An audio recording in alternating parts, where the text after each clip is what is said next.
Tidaklah disebut orang beriman sebelum dia bisa mencintai saudaranya layaknya dia mencintai dirinya sendiri. La yu'minu ahadukum hatta yuhibba akhihi ma yuhibbu li nafsihi.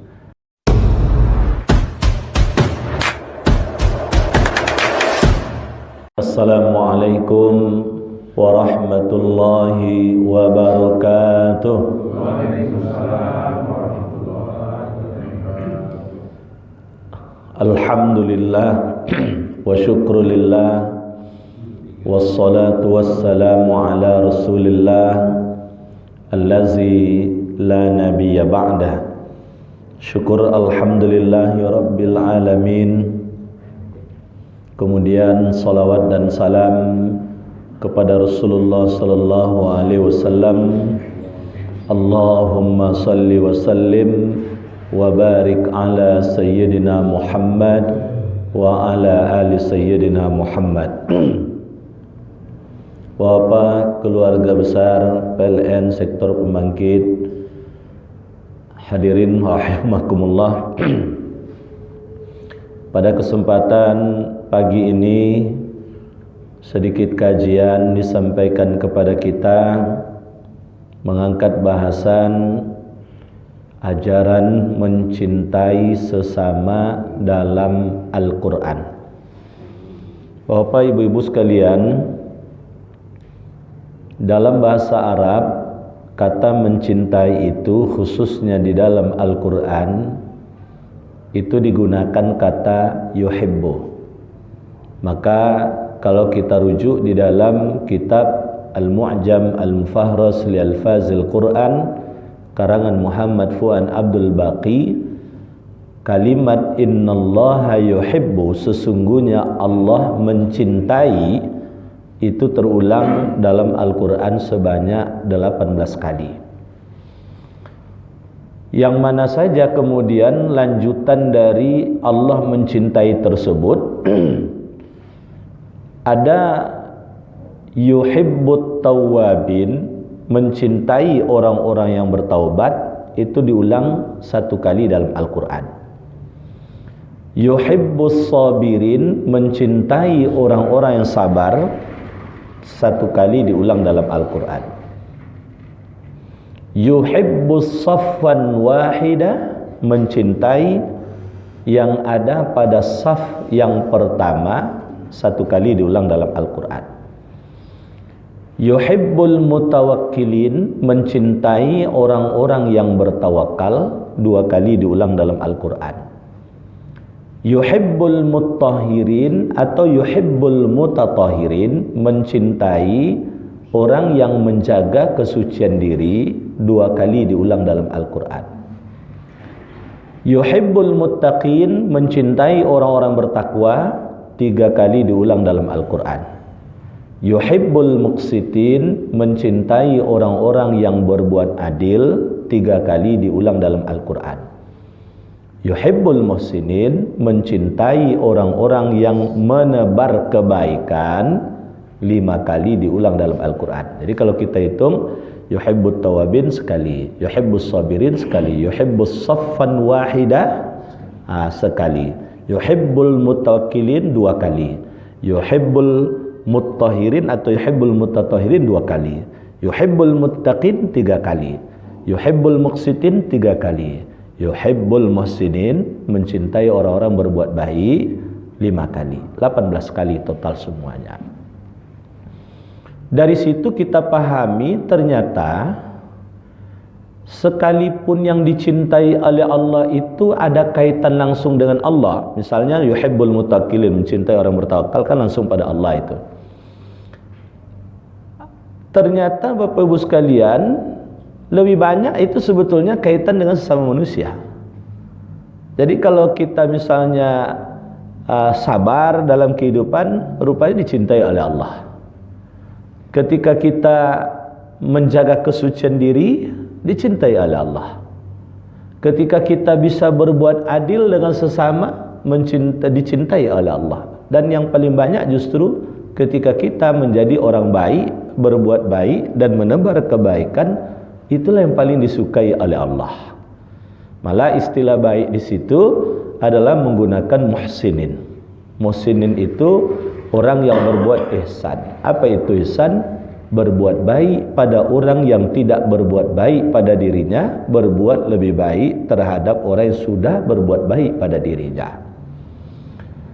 Nah, kalaulah Allah ternyata mencintai makhluknya dan khususnya manusia, mestinya kita sesama manusia mencontoh Allah, yaitu mencintai sesama. Maka kalau ada manusia yang pembenci dia, suka mengumpat dia, dan lain sebagainya, berarti jauh dari apa yang diinginkan oleh Allah Subhanahu wa ta'ala. Di dalam hadis-hadis Rasulullah sallallahu alaihi wasallam ternyata banyak disebutkan oleh Rasul dan diajarkan oleh Rasul agar kita saling mencintai antara satu dengan yang lainnya. Mencintai tentu hanya karena Allah Subhanahu wa ta'ala. Misalnya hadis Rasul, hadis ini dari Anas bin Malik yang diikhrajkan oleh Imam Bukhari dan Muslim. Artinya hadis ini adalah sahih. Salasun man kunna fi hinna wajada alaihinna halawatul iman. Ada 3 hal yang jikalau ada pada diri seseorang itu, berarti dia telah merasakan manisnya iman. Nah, apa saja 3 perkara sebagai pertanda dia merasakan manisnya iman? Nah, ini kalau perlu kita usahakan nih Pak Bu. Nah, pertama adalah antakunallaha wa rasuluhu ahabba mimma siwahuma. Dia bisa mencintai Allah dan Rasul melebihi dari segalanya, termasuk melebihi dari dirinya dan keluarganya. Maka satu waktu Umar ditanya oleh Rasul, "Ya Umar, sebesar apa cinta engkau kepadaku?" Ketika itu Umar menjawab, "Cintaku kepadamu ya Rasul sebesar cintaku kepada diriku dan keluargaku." Kata Rasul, "Berarti engkau belum mencintai aku." Nah, kenapa begitu? Karena realitasnya ternyata Rasul lebih mencintai umatnya daripada dirinya sendiri. Satu waktu misalnya Rasul itu sudah 3 hari tidak makan makanan yang mengenyangkan. Lalu kemudian dapat makanan yang mengenyangkan. Ini ceritanya panjang Pak Bu, singkatnya saja yang saya ceritakan. Ketika dia akan makan makanan tersebut dengan Aisyah istrinya, datanglah orang miskin, lalu mengatakan bahwa dia sudah 1 hari tak makan. Jadi kalau ibarat dengan kita Pak, kita dah 3 hari tak makan makanan yang mengenyangkan, air putih ini minum, sudah itu datang puluh orang, lah sehari tak makan Paknya. Tentu akan kita jawab, "Berapa hari tadi Pak?" "Sehari." "Kok lah 3 hari kok?" Kira-kira yang lebih berhak makan Bapak atau saya? Tentu begitu. Tentu orang tadi akan malu sendiri, ini orang udah 3 hari tak makan, tentu lebih berhak dia. Tapi Rasul tak ceritakan itu. Dia beri, lalu kemudian dengan senyuman pada Aisyah dia katakan, "Ya Aisyah, izinkan aku melanjutkan puasa." Tak jadi makan, tak jadi pula kemudian hari itu minum. Dia lanjut puasa. Karena pagi ketika itu datangnya orang-orang tersebut. Nah, Bapak Ibu sekalian, satu waktu Rasulullah dengan para sahabat sedang bergotong royong membuat parit. Parit yang panjang, lagi lebar dan dalam. Jadi seukuran sejauh apapun berpacunya kuda, kalau bahasa Paris melajak namo. Nah, melajak begitu, paham Pak ya? Jadi melajak begitu tidak akan bisa melangkaui dari lubang parit tersebut, saking lebar, dalam pula lagi. Maka kalau kita yang sudah sampai ke Madinah, kita biasa selalu ziarah ke Masjid Khandaq, Masjid Parit, atau Masjid Sab'ah, Masjid 7. Itulah ide Salman Al-Farisi. Karena pasukan Mekah ketika itu puluhan ribu menyerang ke Madinah. Dari jumlah kalah. Akhirnya kemudian dibuat parit. parit yang panjang lagi lebar dan dalam. Siang malam gotong royong Rasul dan sahabat. Salman yang punya ide pun ketika itu mulai angkat tangan. Ya Rasul, sudah hampir seharian ini kerja, tidak ada makan, tidak ada minum. Saya kena percaya kalau zaman sekarang kalau ada gotong royong dari pagi sampai sore, tak ada makan, tak ada minum. Tuh jam 10 dah hilang tuh. Dah hilang tuh sekalian. Jadi kata Rasul, wahai Salman, kemari engkau. Dipeluk oleh Rasul. Tersikut oleh Salman, berbunyi perut Rasul ketika itu. Salman kemudian minta izin, ya Rasul, izinkan saya melihat perut engkau. Rasul mulanya tak mau. Tapi karena didesak, akhirnya kemudian diam-diam Rasul melihatkan perutnya. Ternyata sudah 3 hari Rasul tak makan dengan makanan yang mengenyangkan. Supaya tak ketahuan dia kelaparan. Kalau orang kelaparan kan bungkuk dia. Supaya tak tegap, badannya pun sudah kurus, tidak ketahuan, itu diselalah, disekat dengan batu. Lalu kemudian diikat dengan kain panjang. Menangis Salman. Rupanya ada sahabat yang tahu. Lalu kemudian dibisikkan ke telinga Rasul, ya Rasul, siang ini kita makan. Dia sore tadi, menjelang sore ini kita makan di rumah. Tapi hanya untuk 8 orang. Yang gotong royong lebih 100 ini. Pilihlah oleh engkau. Rasul langsung kemudian umumkan, sahabat-sahabatku, sore ini atau malam nanti kita makan di rumah saudara kita ini. Wah, pucat pasti langsung. Ini undangan untuk 8, yang datang 100 lebih. Jadi sekalian, itu yang paling pucat tuh biasanya ibu-ibu itu biasanya. Karena ibu-ibu yang tanggung jawab urusan dapur kan.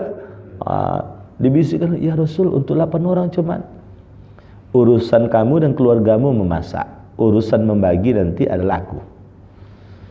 Akhirnya sekalian selesai masak. Ini yang tuan rumah risau nih Pak Abu. Begitu sudah selesai dia beri tahu pada Rasul, lalu diajak semuanya. Rasul membagi. Padahal Rasul dah 3 hari nak makan ke Pak Abu. Tapi orang yang dikasih dulu. Sampai 8 tidak juga berkurang. Sampai 100 tidak juga berkurang. Sudah habis bertambah pula lagi, tidak juga habis-habis. Kalau ada di tempat gotong royong yang punya macam tu saya kena percaya ibu-ibu paling senang itu masakan aja kolak kacang hijau 1 kilo tapi tak habis-habis. Dibagi tak habis-habis. Tapi itu ilmu tasawufnya sudah tinggi tu sekalian. Cerita-cerita sufi tempo dulu kejadian itu. Kalau zaman sekarang payah mencari macam tu lagi karena sudah banyak terkotori kita ini kadang-kala semuanya. Kehidupan ini. Bapak Ibu hadirin wal hadirat rahimakumullah. Jadi Rasul itu lebih mencintai umatnya daripada dirinya sendiri. Sehingga wajar kemudian keseimbangan cinta pada Rasul tersebut, mestinya cinta pada Rasul lebih besar daripada cinta pada diri sendiri dan keluarga sendiri. Maka Umar baru tersentak dia. Maka Bapak Ibu sekalian, manisnya iman tersebut kalau kita sudah sampai pada level mencintai Allah dan Rasul melebihi dari segalanya. Atau kadang-kadang tak termakan oleh akal sehat orang, akal-akal logika saja itu kadang. Hidup sederhana tapi dia bahagia saja. Bapak Ibu sekalian, yang kedua, manisnya iman tersebut adalah ketika seseorang sudah bisa saling mencintai antara sesama karena Allah. Antahabba lillallah ayyajtama'a ilaihi wa yatafarraqa ilaihi. Jadi bahasa Arabnya begitu. Jadi kalau bahasa kitanya sekalian, manisnya keimanan itu akan terasa ketika sudah bisa mencintai sesama, saling mencintai, dan mencintai itu hanya karena Allah. Maka kalau kita mencintai sesama itu Pak Bu, rasa bahagia itu luar biasa ketika melihat saudara lain bahagia. Duka dan sedih itu luar biasa ketika saudara kita mengalami duka dan kesedihan. Tapi kalau ngerasailah tuh katanya, rasai itu, itulah katanya, itu tidak ada rasa cintanya, berarti belum terbina dengan baik itu sekalian. Yang ketiga, manisnya keimanan tersebut ketika seseorang sudah bisa membenci kekufuran setelah dia kembali kepada kebenaran, sebagaimana dia benci kalau sekiranya dimasukkan ke dalam neraka. Dulu pernah melakukan dosa A misalnya, lalu kemudian dia bertaubat, berubah, benci betul dengan dosa tersebut. Itu insya Allah manis iman itu terasa itu. Jadi kalau dulu berdosa itu, lalu ulang lagi gitu ya, ulang lagi gitu ya, gunjing. Kalau masih kemudian suka bergunjing, berarti kan belum ada lagi itu, belum bertaubat dia, belum bertaubat dia. Tapi kalau sekiranya nampak saja orang bergunjing olehnya, benci dia dengan perbuatan gunjing tersebut, karena dia menyadari itu adalah bagian dari kekufuran. Dia benci kepada kekufuran tersebut. Tapi kalau merasa biasa-biasa saja dan merasa nyaman saja dengan dosa dan kekufuran, disitulah manisnya keimanan itu tidak akan terasa olehnya. Jadi Bapak Ibu sekalian, satu di antara 3 poin yang kalau kita mampu mewujudkan, kita akan merasakan manisnya keimanan adalah ketika kita bisa saling mencintai antara satu dengan yang lain hanya karena Allah. Dalam hadis lain Bapak sekalian dikatakan oleh Rasul, sab'atun yazilluhumullah fi zillihi yauma la zilla illa zilluh. Ada 7 golongan manusia yang dia akan mendapatkan naungan dari Allah pada hari ketika itu tidak bisa yang memberikan naungan kecuali Allah Subhanahu wa taala. Wah, itu mungkin di sini secara sepintas sudah populer, itu sudah selalu diingatkan. Cuman kadang-kala kita sering lupa juga. Saya hanya bacakan sepintas saja. Pertama, imamun adil, imam atau pemimpin yang adil. Yang kedua, syabun nasya'a fi ibadatillah, pemuda yang tumbuh besar, dia menjadi orang dewasa di dalam ibadah kepada Allah. Yang ketiga, warrajulu qalbuhu mu'allaqun fil bil masajid, orang yang hatinya terpaut dengan masjid. Ini bukan berarti petugas masjid ini. Berarti petugas masjid itu Ustaz? Tidak mesti harus petugas masjid, belum tentu pula petugas masjid itu terpaut hati dengan masjid. Tapi insya Allah dia sudah menjadi bekal besar itu untuk mengambil posisi seperti itu. Nah, nomor 4 tuh Pak Bu, rajulani yatahabba fillah, 2 orang yang mereka mencintai karena Allah, berjumpa, berkumpul karena Allah, berpisah juga karena Allah. Nah, maka Bapak sekalian, satu di antara orang, di antara 7 kelompok manusia yang nanti mendapatkan naungan dari Allah, ternyata itu adalah orang yang bisa membekali semasa hidupnya adalah saling mencintai sesama, tapi mencintai karena Allah. Karena kalau cinta karena motivasi dunia, pasti kemudian akan bermasalah. Pasangan kalau mencintai karena cantik, karena ganteng, itu pasti jadi masalah nanti. Itu makanya di dalam ayat itu, dalam hidup berpasang-pasangan, itu kan disebutkan oleh Allah sakinah, mawaddah, rahmah. Sakinah itu tenang, mawaddah itu cinta, rahmah itu adalah sayang. Jadi kalau cintanya benar hanya karena Allah, insya Allah berkembang jadi rahmah, menjadi sayang. Ketika sudah sayang, itu dia tidak akan pernah mencari kekurangan. Ketika dia sayang, dia siap menerima kelebihan dan kekurangannya. Nah, maka Bapak Ibu hadirin wal hadirat rahimakumullah, untuk mendapatkan naungan ini, modal satu di antaranya adalah mencintai sesama. Yang ketiga, dikatakan oleh Rasulullah sallallahu alaihi wasallam, la tadkhulul jannah, tidak akan masuk surga seseorang tersebut kecuali kalau dia punya keimanan. Wala tu'minu, dan tidak dipandang orang itu memiliki keimanan, hatta yatahabba, sampai kemudian dia bisa mencintai sesama. Lalu kemudian dipancing oleh Rasul, mau tidak aku beritahu pada kalian apa tanda orang saling mencintai antara sesama? Apa tanda orang itu sudah mencintai sesama? Lalu dikatakan oleh sahabat, mau ya Rasul, apa itu Rasul? Mereka suka menebar salam, ifsus salam, suka menebar salam. Karena sayang dan cinta pada saudaranya, asal ketemu dia berupaya paling pertama mendoakan, Assalamualaikum ya akhi. Kan doa tu Pak Bu. Jadi jangan ketika ketemu, oi sana, apa kabar sana, katanya. Itu saja, salam tak diucap. Salam itu yang duluan, baru kemudian kalimat yang lain. Siapa yang membaca Assalamualaikum Assalamualaikum dapat 10. Assalamualaikum warahmatullahi dapat 20. Assalamualaikum warahmatullahi wabarakatuh dapat 30. Coba bayangkan, tak berat itu, ringan di lidah, tapi punya pahala jumlahnya banyak. Maka tidak ada kalimat, kalau dalam bahasa hadisnya itu, la kalam qabla salam, tidak ada kata-kata sebelum ucapan salam. Artinya kalau berjumpa dengan kawan kita, dengan siapapun yang seagama dengan kita, tidak boleh mengeluarkan kalimat apapun sebelum salam. Jadi kalimat pertama setiap berjumpa itu adalah salam.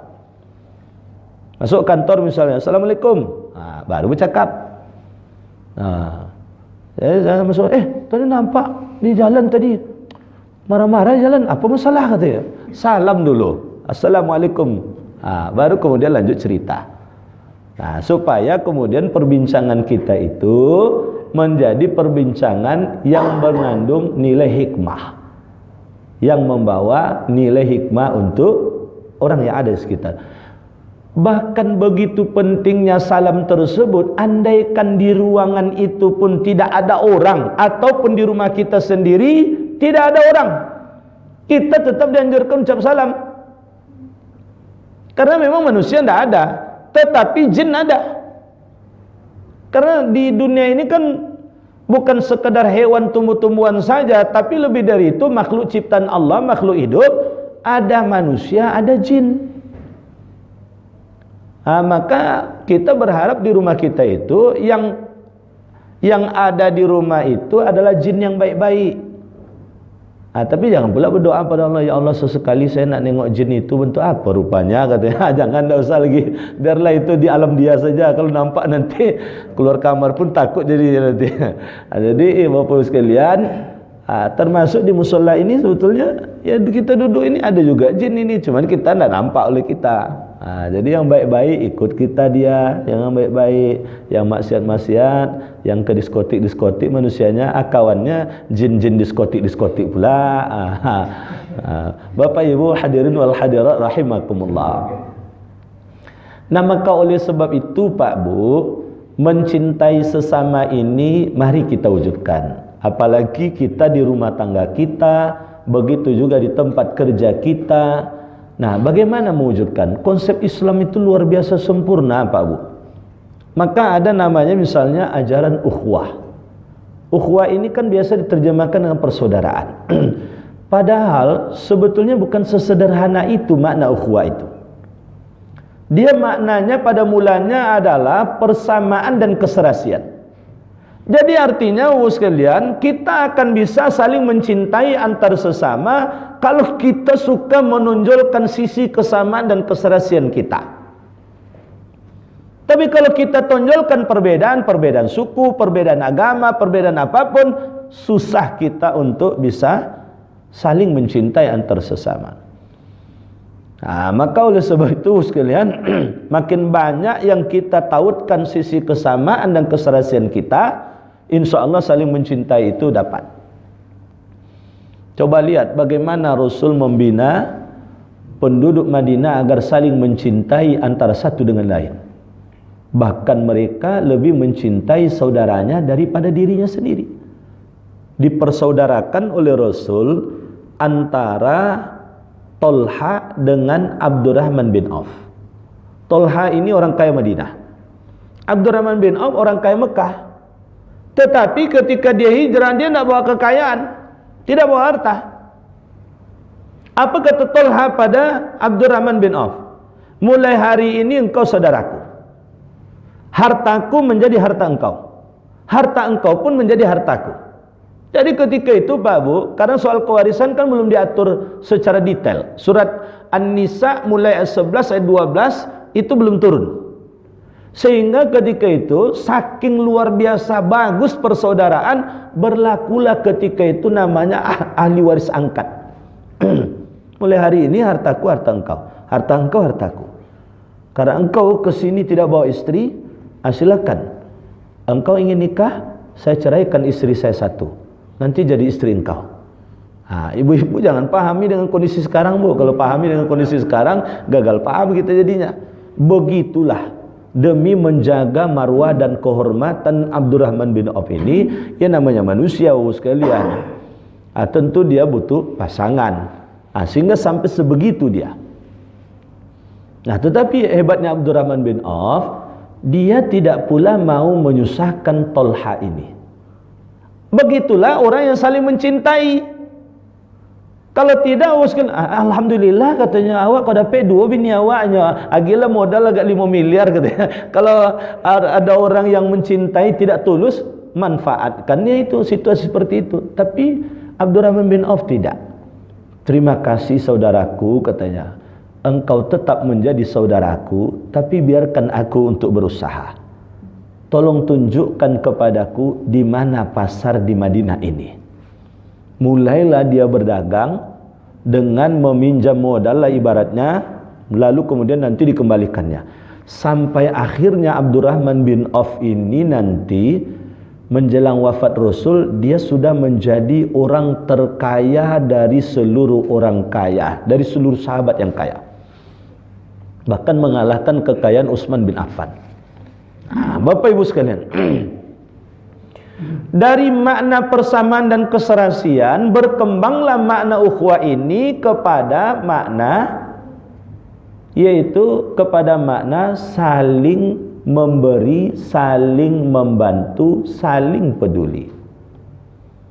Maka untuk menjalankan ajaran saling mencintai ini Bapak Ibu sekalian, tentu kemudian kita saling peduli, saling memperhatikan, saling memberi, saling membantu. Jadi kalau ada saudara kita susah, kita bantu. Bahagia bersama kebahagiaan saudara kita, turut berduka dan membantu saudara kita yang sedang dalam keadaan susah. Ini contoh Pak Bu. Di mana-mana kan sedang digaungkan agar kita membantu Palestina. Pertanyaannya, sudahkah kita semua terlibat membantu saudara kita tersebut? Coba kalau dikaji sejarah, memang Israel itu keterlaluan tuh Pak Bu. Dulu setelah terjadi bencana dahsyat pada masa Nabi Nuh, itu kan umat Nabi Nuh yang selamat itu yang kemudian menempati dari Palestina itu. 1500 sebelum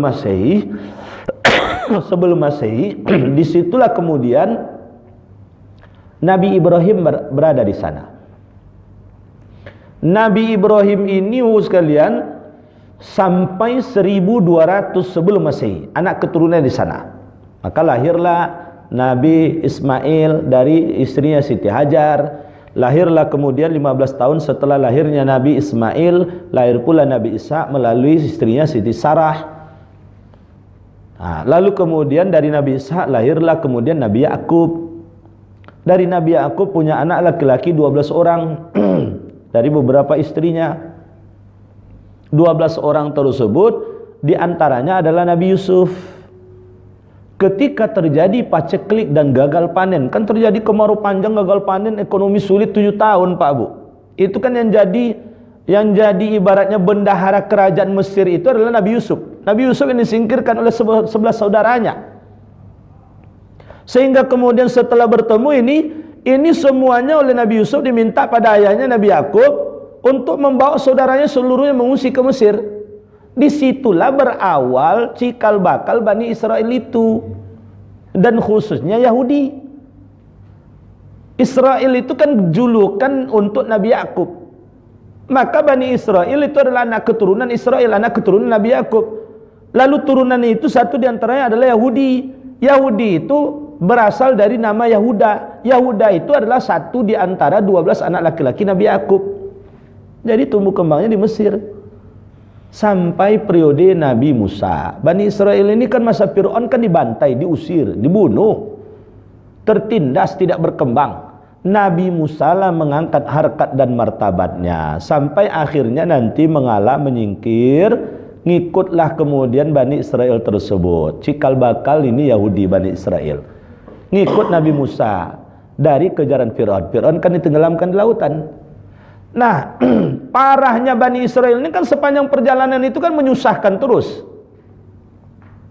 Sampai akhirnya menjelang masuk ke Palestina, Nabi Musa mengajak mereka masuk Palestina, mereka tidak mau. Sampai dikatakan, tega mereka mengatakan pada Nabi Musa, engkau sajalah dengan Tuhan engkau berperang di sana. Konon cerita di sana itu ada orang kuat, selagi ada orang kuat di sana kami tidak mau ya. Jadi Bani Israel ini istilahnya trauma ini menghadapi Fir'aun. Jadi tidak ada semangatnya lagi. Masuk Palestina setelah aman kondisi oleh Nabi Musa, masuk. Dan tak lama setelah itu periode masa Nabi Daud, berjayalah Bani Israel ini karena Nabi Daud kan keturunan dari Bani Israel.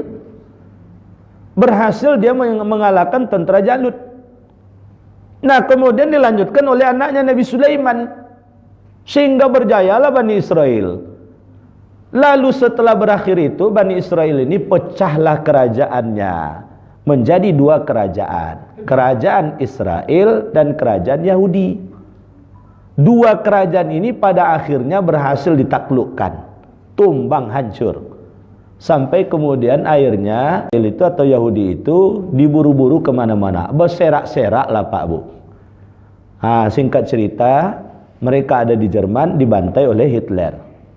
Mereka yang di Amerika diusir oleh Amerika karena mengganggu ekonomi. Yang di Perancis merusak ekonomi, yang di Inggris merusak ekonomi, akhirnya terusir. Kebetulan Inggris itu punya wilayah jajahan sekitar Mesir dan Palestina.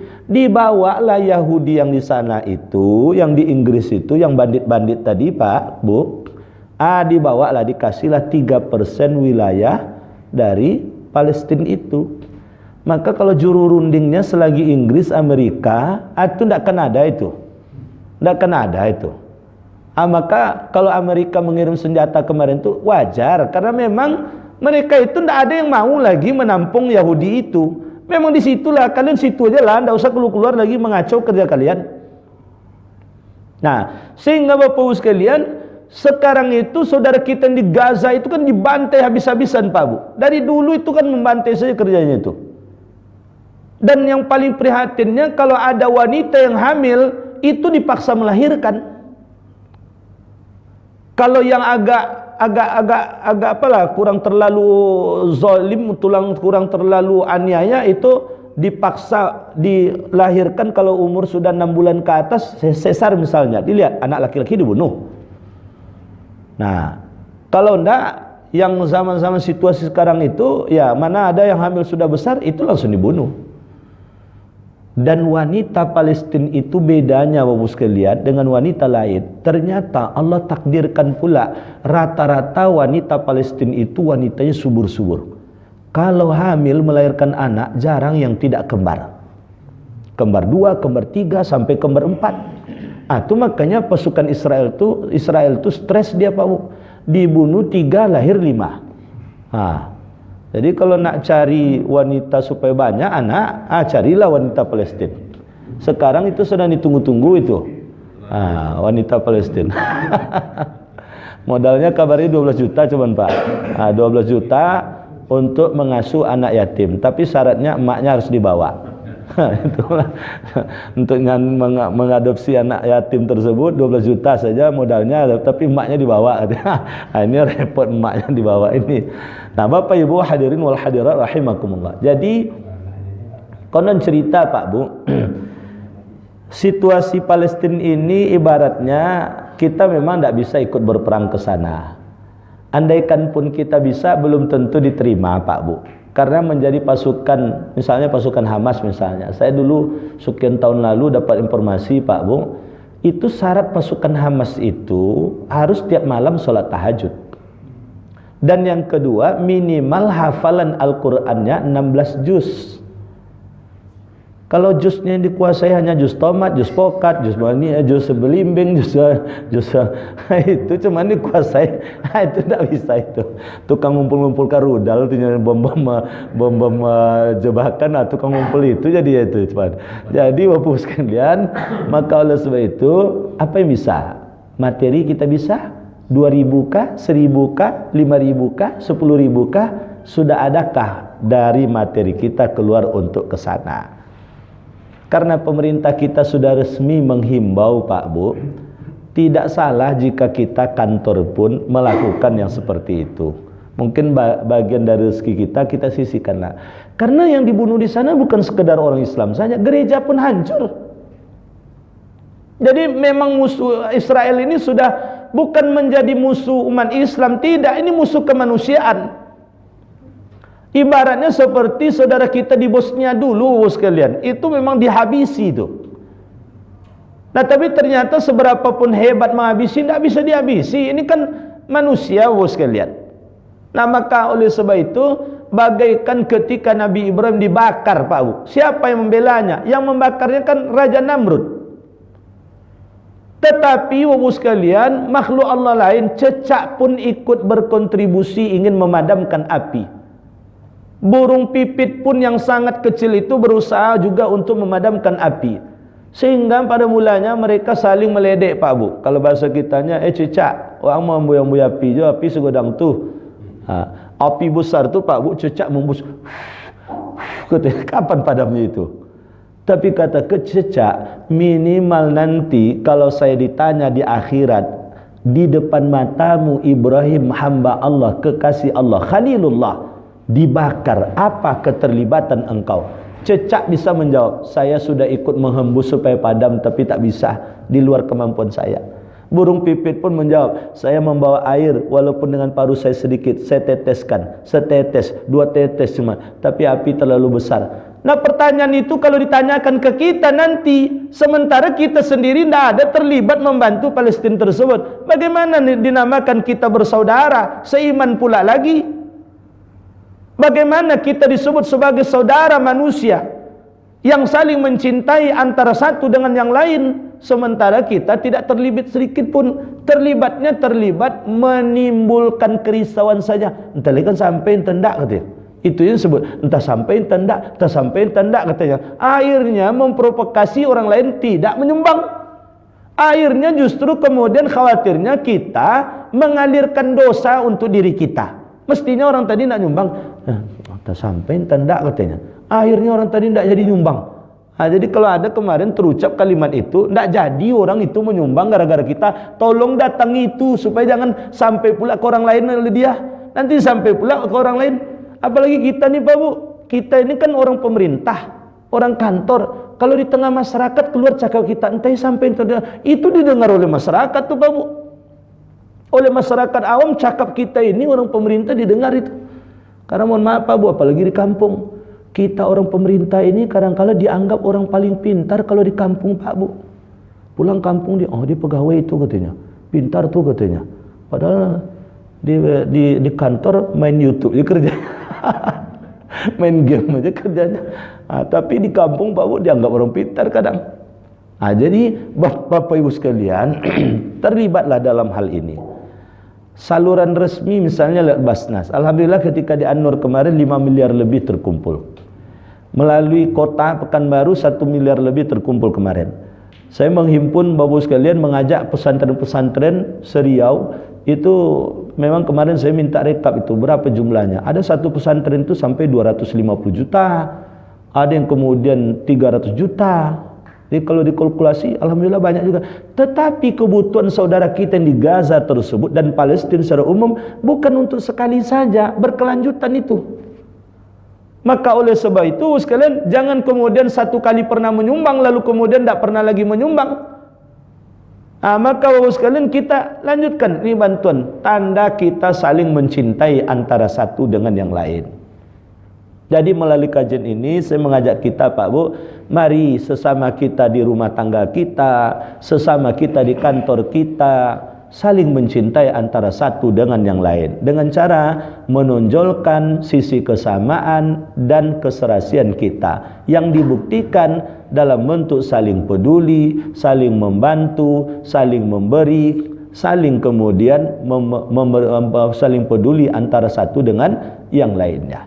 Mudah-mudahan apa yang saya sampaikan ini dapat mengingatkan saya dan kita semua untuk kita saling mencintai antara satu dengan yang lain. Karena Rasul memang mengatakan tidaklah disebut orang beriman sebelum dia bisa mencintai saudaranya layaknya dia mencintai dirinya sendiri. La yu'minu ahadukum hatta yuhibba akhihi ma yuhibbu li nafsihi. Sampai di sini ada pertanyaan Pak Bu? Silakan kalau ada yang ingin ditanyakan berkaitan dengan persoalan ini, atau kalau ada persoalan lain yang penting insyaallah kalau mampu saya akan jawab. Silakan Bapak Ibu kalau ada yang bertanya. Kalau pas mudah-mudahan tanda paham, tinggal kita tunggu aksinya.